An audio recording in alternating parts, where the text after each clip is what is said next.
Katelyn, you grew up in Ohio. How big was the town you grew up in? Like, how many people did you graduate high school with?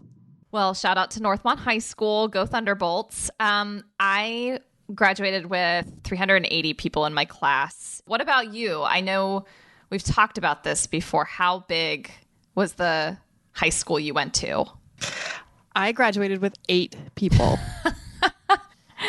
That's amazing. Yes. Let me ask you this. How many people in your graduating class were not Christian? I would say most people probably would have said Christian. And is that true for you? Okay. Hold that thought. We need to introduce ourselves. Right. We haven't done that yet. Hi, I'm Roxy. And I'm Katelyn. And from Religion News Service, this is Saved by the City, a podcast from 2 single Christian women living in New York City with ambition and devotion. We'll be exploring all the ways that heartland evangelicalism can actually flourish in a city like New York. And coming up on this episode, the tremendous Dr. Lakeisha Walrond, president of New York Theological Seminary. But first, we really do need to go back to your hometown, Roxy, of Vona, Colorado, and the 8 people that you graduated high school with. So how does dating in high school work when there are only 8 of you? When I was a freshman, I dated the senior quarterback. You really had to work that detail into this podcast. Actually, I think I was, that's not true. I was a sophomore when I started dating him. Got it. Well, I'm guessing it was a pretty Christian town. Well, there's only one church in town, a Baptist church. Would you have considered yourself like a Baptist? No, there wasn't that much of like a denominational affiliation necessarily. That's where we got our pastors, was from the Baptist denomination. And there were elements of it that I recognize as being Baptist. You know, we did communion once a month kind of thing. Well, how did you do it is the big question. The church ladies baked pie crust on cookie sheets and then cut it into tiny squares. That's awesome. And the best part is when it was my mom's turn, she would always make an extra tray and put cinnamon and sugar on the pie crust. Just like the body of our Lord. Yep. A little sweet and a little spicy. This is definitely heretical. But it was really had a feeling more of an evangelical church in retrospect. Even though I was out in the middle of nowhere with one radio station and one church, I still somehow got to experience most of the cultural evangelicalism of the 90s, like Focus on the Family and Adventures in Odyssey and Amy Grant. It's all coming back. Yeah, pretty much. So it's interesting. I mean, I grew up going to a United Methodist church. It was only Methodist in name. It was a mega church hopeful. And so I was super involved in youth group. And that youth group is why I ended up on a trip to New York City when I was 15. Was that your first time in the city? Mm-hmm. What was that like? So I was nervous or like kind of intimidated, but I was also exhilarated. Yeah. I had been asked to volunteer with Meals on Wheels, and through this delivery service, like actually getting to see inside people's apartment buildings. Like, I don't think I'd ever seen people living in apartments before, which sounds really silly. Yeah. But I feel like it planted a seed. Could I actually live here? Later, as an adult, I start actually dreaming, like having dreams about New York. Really? Yeah, I'd have a dream maybe like every couple months. I'm like living in a tiny apartment in a vast metropolis. And then it kind of felt like I could make this dream a reality. Like maybe I could actually live in New York. Unfortunately, when I started to tell friends, Christian friends, about moving to New York, I remember this one really specific conversation with a married couple. The husband said, "You just really need to be careful."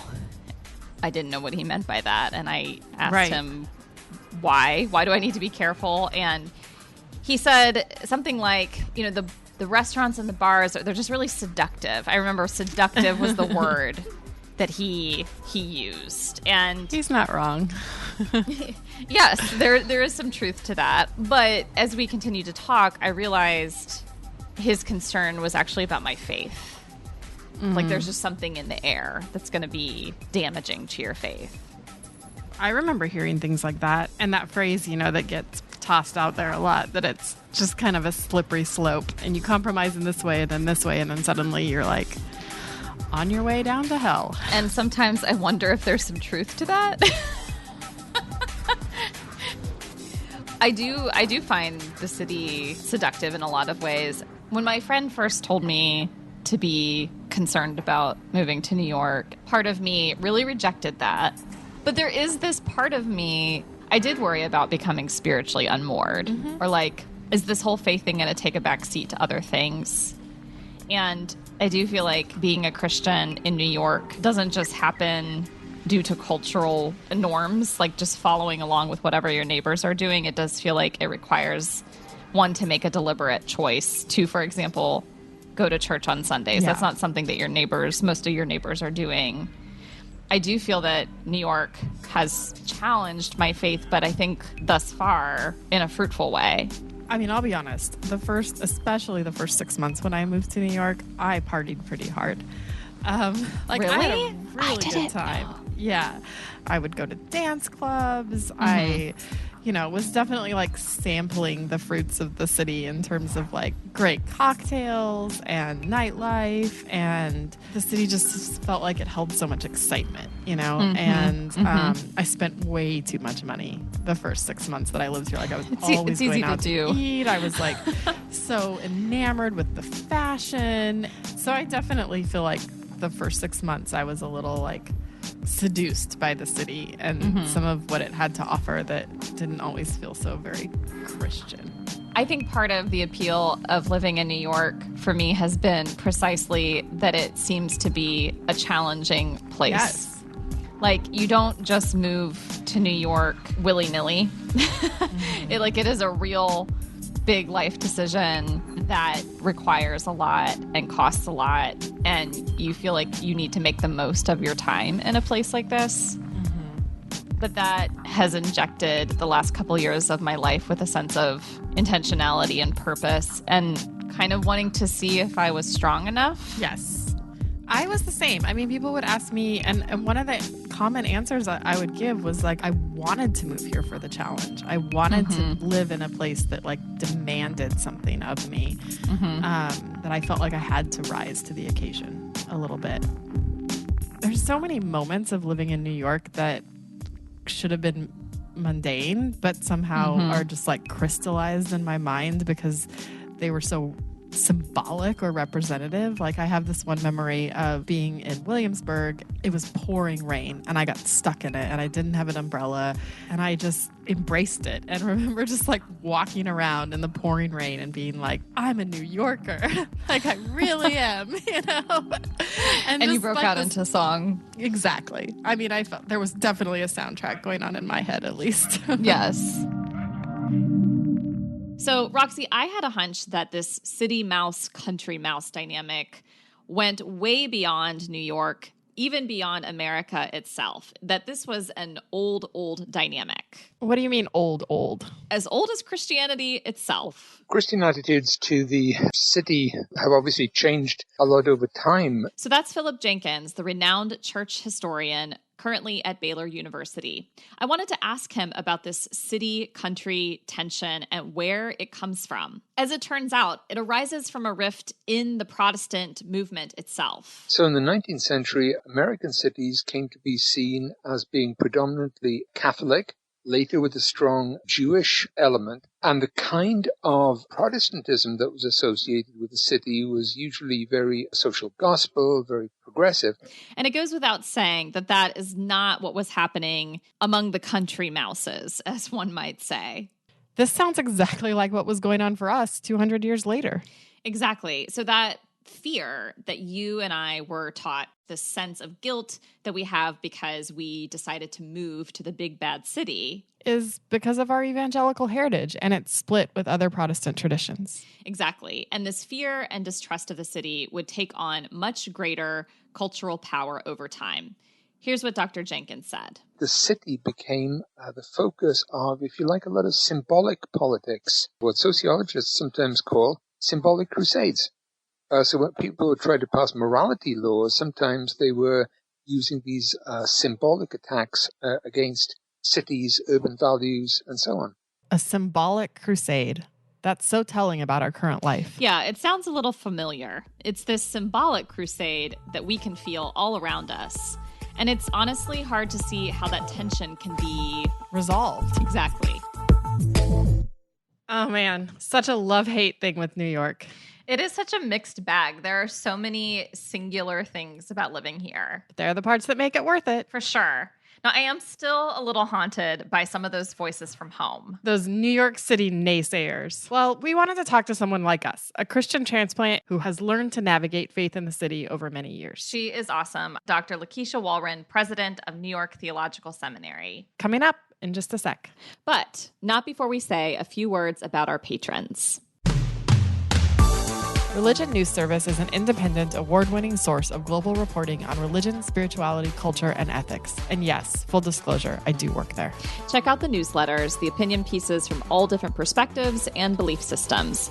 From Simran Jeet Singh's Articles of Faith to Jonathan Merritt's On Faith and Culture. From Omar Suleiman's Islam Beyond Phobia and Jana Reese's Flunking Sainthood, there's something for everyone. For the best in global religion reporting, visit religionnews.com. And while you're in front of your computer, contact us. We want to hear from you. Send us your New York faith story or wherever you live. You can shoot us an email to sbtcpodcast@religionnews.com.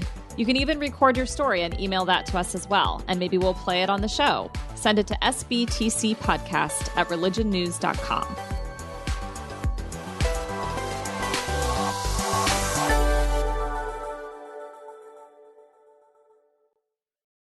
Dr. Lakeisha Walren is the president of New York Theological Seminary. She is the first African-American female president of NYTS. She's a highly sought-after speaker around the globe, and I think you'll hear why in a moment. We wanted to know if other Christian women felt the same pull from New York City and whether they got the same kind of pushback from their hometowns. Thank you so much for being on our very first episode. The podcast is really about what it's like to navigate faith in New York City. And it's particularly in this episode, we talk about the way that a lot of our friends and family were like, what? The city? So scary. So I think to start, tell us a little bit about your backgrounds and where you grew up. Absolutely. So I was born and raised in Texas in a very small town, but from a family that had huge faith. And I too grew up very conservative. So I'd never met like a Jewish person. I'd never met, a Muslim person. Same. So yeah, right. Everybody kind of believed the same thing. Fast forward getting to New York, where there's so much diversity, it forced me to really begin to examine the things that I believed. Yep. And I'm really, really grateful for that opportunity because it exposed me to so many ways and avenues to get to God. Coming from small town Texas, it was one way. It was Jesus or nothing. Anybody that doesn't believe in Jesus is going to hell. That's what I was taught. That's how I grew up. Those are the things that I said. Talk a little bit about your transition to New York. So after college, my husband was called to First Corinthian Baptist Church in the city. And, our whole family went to New York. Now, he's from New York. So for him, it was like going home, right? So were you nervous though? Oh my God, are you kidding me? I was so terrified of being in this big city. Being from Texas, we do everything slow in Texas. We walk slow, we talk slow, we eat slow. We're taking our time. That first month in New York, I think I had people honking horns at me because I was driving slow or I was letting people over. My husband was like, you got to walk faster than that. So it was just it was a culture shock. Yeah. It was a culture shock. So I had visited, his mom lived in Long Island, but Long Island is still a little slower than New York City. Being in the city was it was an entirely, it was a beast. People try to advise you to be careful, but then they tell you the horror story as to why you got to be careful. It's just like, oh my God. What were some tensions or challenges that you kind of immediately noticed between the city and the energy that went against your upbringing or the values that you were raised with? Right. So certainly around issues with the LGBTQ community. Right. Because coming to New York and seeing how open folks were, it gave me Right. pause. Mhm. And so being able to lean into recognizing the humanity, recognizing the divinity, each one of us is a daughter, is a son, is a child of God, then all other things kind of, they fade away. So in your work with students at NYTS, people coming into the seminary, what are some of the most common challenges that students bring to you as they're navigating faith and life in New York? Yeah, that's a great question. You know what? It's so interesting because when our students come in, they're coming in from very diverse backgrounds. So you have the student who's coming from the church that doesn't believe women are called into ministry. You have the student coming, from a church that believes anyone that doesn't believe in Jesus is going to hell. You've got a student, who's coming from the church is, the LGBTQ community is an abomination. And then, of course, you have students who are coming in believing the exact opposite of those things. And so our responsibility is not really to evangelize, but it's to give students an understanding of theology, an understanding of faith, an understanding of faith traditions so that they can develop their own theological understanding. And so my prayer is that as students leave, they leave different than how they came. I love that. Young people who move to the city, who are transplants like us, are often described as sort of consumers of the city, that they're here to benefit from the jobs or the culture or the nightlife, et cetera, and then that they leave. How do you think New York City transplants can best invest in the city and be part of the life and flourishing of the city instead of just looking for what the city can give us? That's a great question.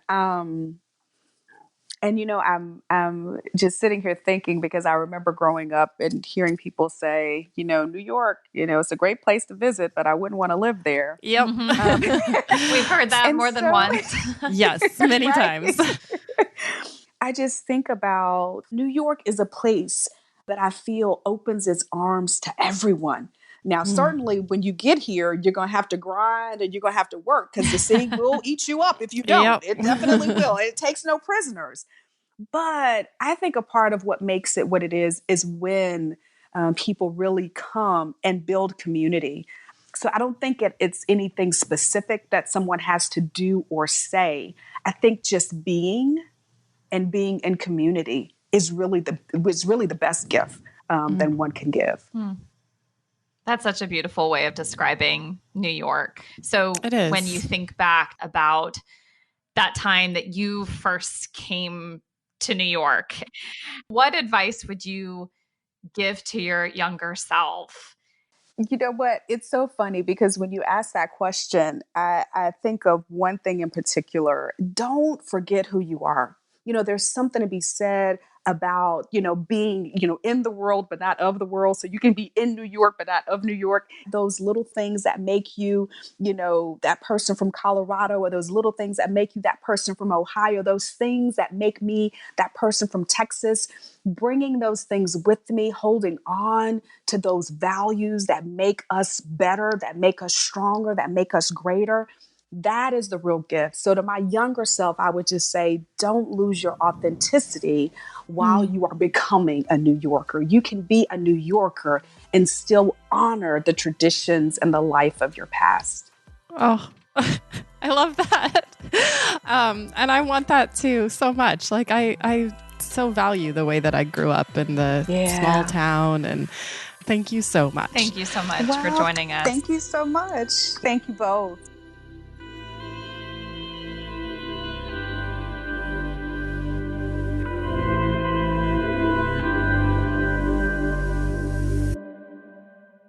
So I loved Lakeisha's last reminder to stay true to our roots. And we thought, what better way to do that than talk to the people who know us best, our mothers. And this is one of the more excruciating, potentially embarrassing ideas we had for you, our listeners, roping our mothers into this. So it's time for our next segment. It's so churchy, you'll die. Please welcome Karen and Sharon. They definitely need a theme song. I know. Please welcome Karen and Sharon.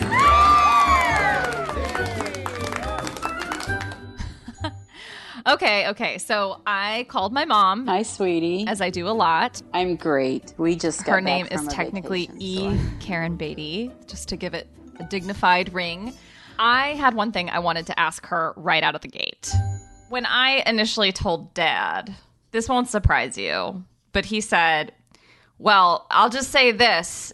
New York is a really expensive place to live. But what did you think of the idea? Did you agree with Dad, or did you have different thoughts? So there were just some concerns that we had for you about how it was all going to work, the daily logistics of it. Have you ever been worried about me losing Christian faith living in New York? No, never. Why? That never crossed my mind. Mm-hmm. I do know you have friends in New York who are Christians, but I'm not worried about you being a Christian woman single in New York City. I would like that kind of church community as well, and I don't feel like I have found it yet. Mm-hmm. And finding a church is hard. It's work.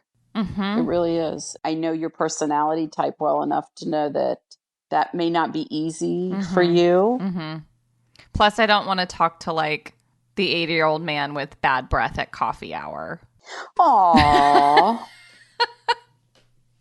Which has happened in the past. But I am glad to hear that you've never been worried about my faith here. Mm-mm. You'll find a connection. And I don't think your faith wavers. And I really love that you are in a diverse community, because I am finding in this time that we're in that if you only communicate with, socialize with, go to church with people who are just like you, you're not seeing God's world. Because I think we can get very close-minded about who's in and who's not in the kingdom. Mm-hmm. I mean, I feel like there's been a broadening effect here that at the end of the day, I think has enhanced my own faith rather than diminished it. Yes. It was really helpful to hear you say some of that, Mom. Aw, well, that's very kind. Sometimes when we talk on the phone, it's just difficult. So having moments where we sit down and just talk very honestly about our feelings is not something we've always done very comfortably. I would agree with that. All right. Thank you so much for speaking honestly with me. Oh, you are quite welcome. I'm glad I got to share with you some of my thoughts and feelings, and it brings me joy to know that you're happy to be there. Thank you. So, Katelyn, did anything surprise you when you talked to your mom? Yeah, I guess I was really expecting my mom to say that she was nervous about me moving to New York for how it could affect my spiritual life. I felt like I learned a lot from my mom in that conversation. What about your conversation with Sharon Stone? Yes, Sharon Stone, the slightly less famous one. She surprised me too. And in similar ways, she was not really nervous about my faith, but she also was just more nervous about sort of the scariness of New York, just worried about my safety. Mm-hmm. So here's my mom. Hi, Roxy. How are we today? It's been a long day already. Yeah. How did you know that I would move away? No, your dad and I knew that you would probably leave. We knew that this wasn't going to be enough for you. Mm-hmm. You were very adventurous and you were very curious. So we knew it was going to happen. Did you think it was going to be New York City? No, absolutely not. That was a real shock. That was a real shock for both of us. You felt scared about me moving here? Oh, totally. I still do. You know that.